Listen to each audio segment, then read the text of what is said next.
Ini adalah contoh ngobrol yang paling banyak kalian request juga, yaitu dengan orang yang mengalami dissociative identity disorder. Yuk kita belajar. Halo Ibu, ya silakan duduk Ibu. Anda bisa saya bantu? Ya jadi gini Pak, anak saya itu sering dibawa ke dukun sama suami saya, terus sering dibawa ke rukiah gitu Pak. Soalnya anak saya berubah-berubah terus gitu Pak. Kayak, aduh gimana ya, kayak orang kesurupan gitu. Kadang-kadang jadi anak kecil, kadang-kadang jadi kakek-kakek, kadang-kadang jadi apa gitu. Makanya saya bingung Pak, tolong tolong dilihat anak saya. Baik Bu, sebelumnya sudah pernah memeriksakan diri ke dokter atau ada pemeriksaan secara fisik atau sudah dipastikan tidak ada hal lain selain masalah psikologi? Oh, belum sih Pak, ya selama ini ya cuma ke dukun sama ke rukiah aja. Saya itu belum pernah, ini saya aja ini berantem dulu sebelum saya ke psikolog ini ketemu Bapak. Soalnya ya suami saya percayanya ini hal-hal mistis gitu. Percaya sama hal, apalagi ke hal medis gitu Pak, makanya saya bingung. Atau anaknya saya suruh masuk dulu aja ya Pak, ini kebetulan anaknya di depan. Oke, boleh. Anaknya masuk aja ya. Mungkin Ibu boleh di luar dulu aja. Halo Mas, iya. Silakan duduk. Apa kabarnya Mas? Halo Pak, selamat pagi. Iya, sehat kok Pak, saya nggak ada masalah kok Pak. Sehat ya? Syukur kalau begitu. Tapi tadi mamamu kan masuk, kemudian bilang kalau kamu ini sering berubah-berubah gitu. Kayak orang kerasukan, orang kesurupan. Itu betul?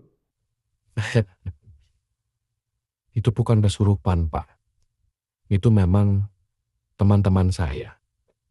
Teman-teman saya yang selalu menemani saya gitu. Apa Bapak mau saya panggilkan teman saya? Boleh, tolong dipanggilkan ya.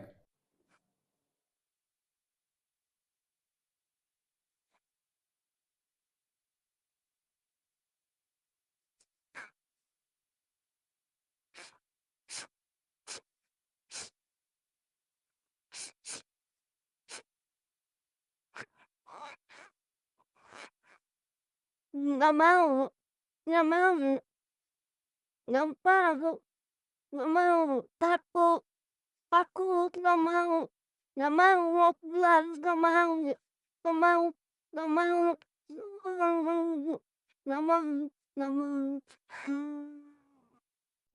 Halo adek, kenapa kamu takut? Nggak apa-apa kok.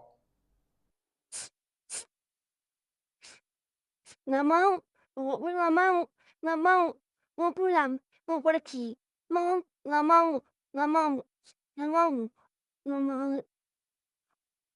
Yang lain aja, yang lain aja, yang lain aja. Oke, adik tenang dulu ya. Kalau gitu coba panggilkan yang lain aja.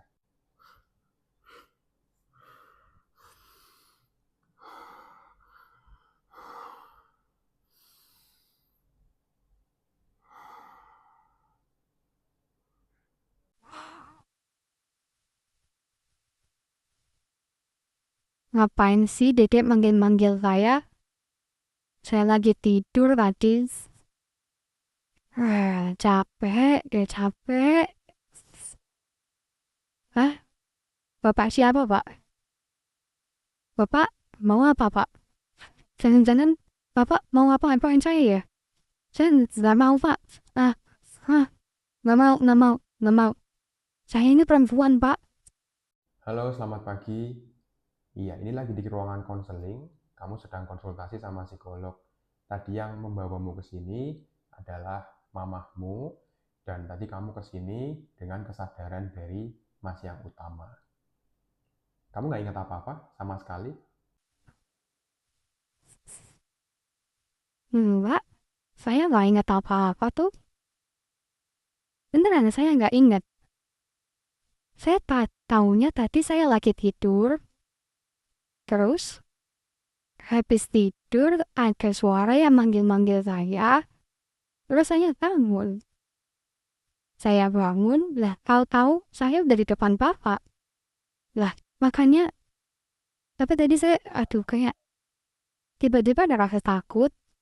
Saya lagi tidur. Saya jadi teringat waktu itu saya pernah, aduh, Bentar, Pak.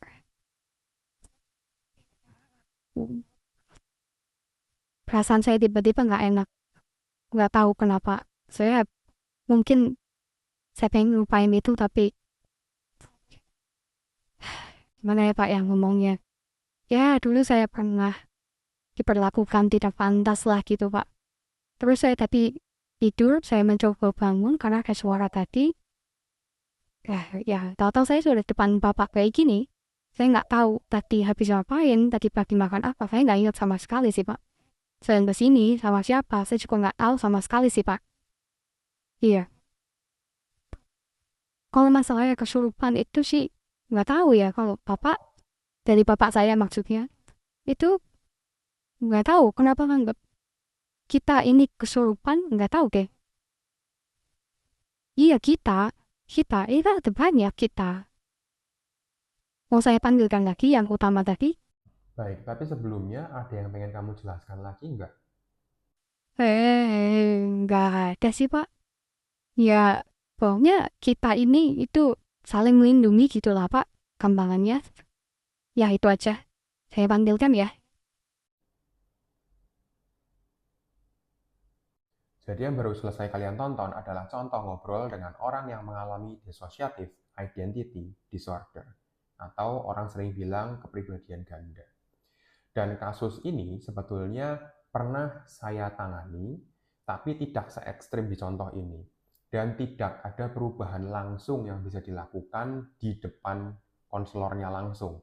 Kasus seperti ini tuh sangat jarang. Jadi mungkin tidak semua psikolog itu pernah mengalami kasus DID. Dan kalian juga, menurut saya, jangan terlalu mudah untuk menjudge atau mendiagnosa orang untuk kasus DID. Karena ini susah banget untuk didiagnosa dan susah banget untuk dideteksi. Nah, untuk ciri utamanya adalah orang ini punya lebih dari satu karakter kepribadian yang benar-benar bisa ditunjukkan dan benar-benar kelihatan seperti orang yang berbeda dan bisa dia tunjukkan langsung perbedaannya gitu. Dari cara berbicaranya, nadanya, cara dia membawakan diri, suaranya bahkan. Kemudian mungkin kalau kita ketemu dalam hari yang berbeda, itu bisa pakai pakaian yang berbeda, bahkan bisa lawan jenis pakainya, macam-macam.